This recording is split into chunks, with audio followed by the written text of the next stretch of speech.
జూబ్లీహిల్స్ ఉప ఎన్నికల్లో భాగంగా యూసఫ్గూడ డివిజన్లో కృష్ణానగర్లో ఇంటింటి ప్రచారం నిర్వహించారు మంత్రులు పొన్నం ప్రభాకర్, ఉత్తమ్ కుమార్ రెడ్డి. ప్రచారంలో పలువురు ఎమ్మెల్యేలు, నాయకులు పాల్గొన్నారు. ప్రజాపాలన, ప్రభుత్వంలో అమలు చేస్తున్న సంక్షేమ పథకాలు, అభివృద్ధి కార్యక్రమాలను వివరించారు. ఓ హోటల్లో దోశ వేశారు మంత్రులు. జూబ్లీహిల్స్ అభివృద్ధి కాంగ్రెస్ తోనే సాధ్యమని, ప్రభుత్వం ఏర్పడగానే ఈ నియోజకవర్గంలో రోడ్లు, డ్రైనేజీలు, మంచినీరు, ఎన్నో సౌకర్యాలు కల్పించామన్నారు. గత 10 ఏళ్లుగా ఈ నియోజకవర్గం నిర్లక్ష్యానికి గురైందన్నారు పొన్నం.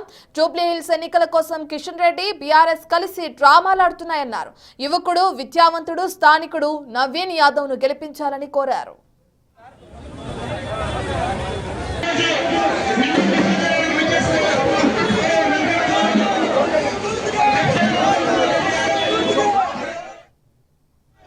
పది సంవత్సరాలుగా ఈ నియోజకవర్గాన్ని నిర్లక్ష్యానికి గురైతే ఈ నియోజకవర్గ ప్రజలు అభివృద్ధిని ఆకాంక్షిస్తా ఉన్నటువంటి సందర్భంగా మొన్నటి కంటోన్మెంట్ ఉప ఎన్నికల్లో అక్కడ అభ్యర్థులు ఏ విధంగా అయితే కాంగ్రెస్ గెలిపించుకున్నారో ఇలా జూబ్లీహిల్స్ ప్రజలు కూడా విజ్ఞులు ఇక్కడ కూడా అభివృద్ధిని ఆకాంక్షించి ఈ ఉప ఎన్నికల్లో కూడా కాంగ్రెస్ పార్టీని అభ్యర్థిని గెలిపించడానికి 2 ఆశ్చర్యకరమైన మీ అందరికీ ధన్యవాదాలు.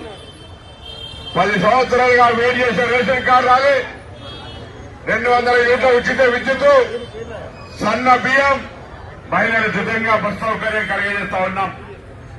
ఇలా టీఆర్ఎస్, బీజేపీ కలిసి కాంగ్రెస్ ను ఎదుర్కోవడానికి కిషన్ రెడ్డి గారు, కేసీఆర్ గారు కలిసి ఒక డ్రామా ఆడుతా ఉన్నారు, ఒక రాజకీయం చేసే ప్రయత్నం చేస్తా ఉన్నారు.